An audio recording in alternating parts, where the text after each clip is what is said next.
Segunda Crônicas, capítulo 29. As reformas de Ezequias. Início do reinado. Ezequias tinha 25 anos de idade quando começou a reinar e reinou 29 anos em Jerusalém. O nome de sua mãe era Abia, filha de Zacarias. Ele fez o que o Senhor aprova, tal como tinha feito Davi, seu predecessor.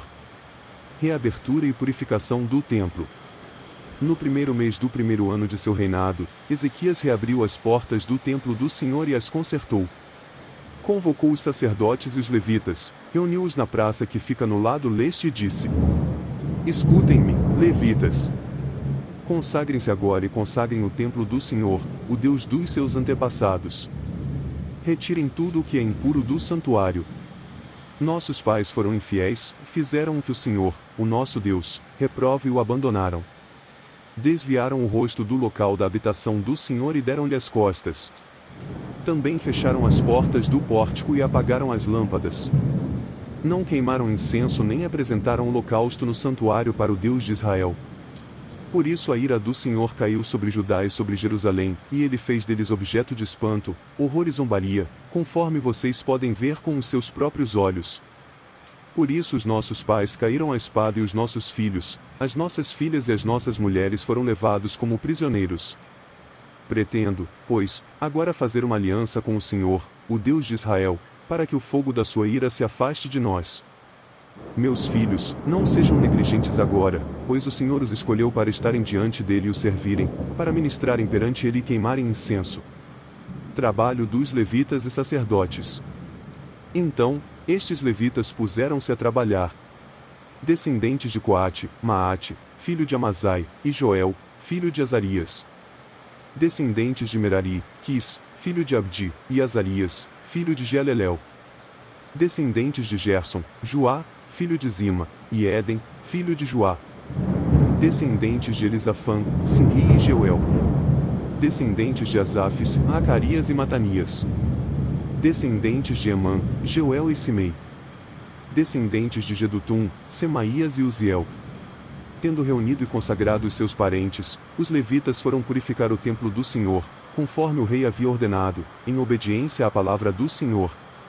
Os sacerdotes entraram no santuário do Senhor para purificá-lo e trouxeram para o pátio do templo do Senhor todas as coisas impuras que lá havia, e os levitas as levaram para o vale de Cedron.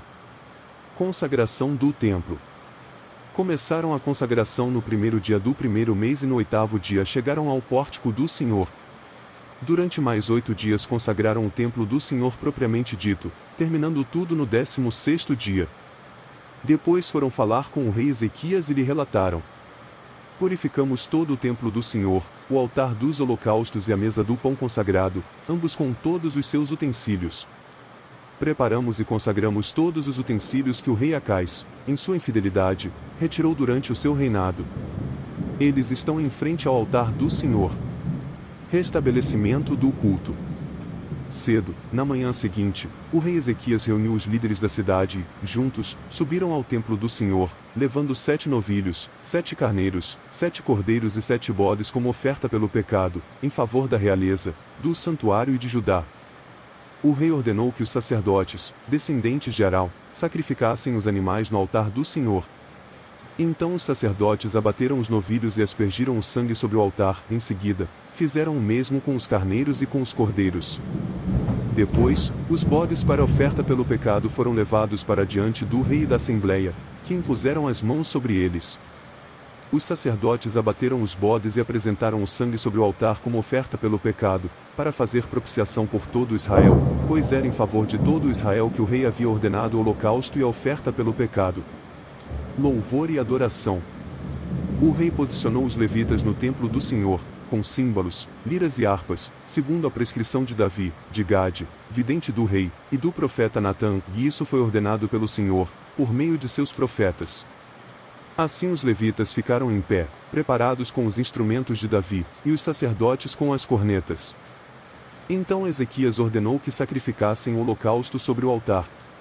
Iniciado o sacrifício, começou também o canto em louvor ao Senhor, ao som das cornetas e dos instrumentos de Davi, rei de Israel. Toda a assembleia prostrou-se em adoração, enquanto os músicos cantavam e os corneteiros tocavam, até que terminou o holocausto. Então o rei e todos os presentes ajoelharam-se e adoraram. O rei Ezequias e seus oficiais ordenaram aos levitas que louvassem o Senhor com as palavras de Davi e do vidente Asaf. Eles o louvaram com alegria, depois inclinaram suas cabeças e o adoraram. Ofertas e sacrifícios.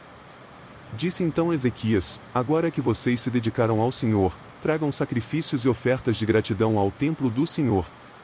Assim, a comunidade levou sacrifícios e ofertas de gratidão, e alguns, espontaneamente, levaram também holocaustos. Esses holocaustos que a Assembleia ofertou ao Senhor foram 70 bois, 100 carneiros e 200 cordeiros. Assim foi restabelecido o culto no templo do Senhor. Os animais consagrados como sacrifícios chegaram a 600 bois e 3.000 ovelhas e bodes. Ajuda dos levitas. Como os sacerdotes eram muito poucos para tirar a pele de todos os holocaustos, os seus parentes, os levitas, os ajudaram até o fim da tarefa e até que outros sacerdotes se consagrassem, pois os levitas demoraram menos que os sacerdotes para consagrar-se. Houve holocaustos em grande quantidade, oferecidos com a gordura das ofertas de comunhão e com as ofertas derramadas que acompanhavam esses holocaustos. Regozijo do povo. Ezequias e todo o povo regozijavam-se com o que Deus havia feito por seu povo, e tudo em tão pouco tempo,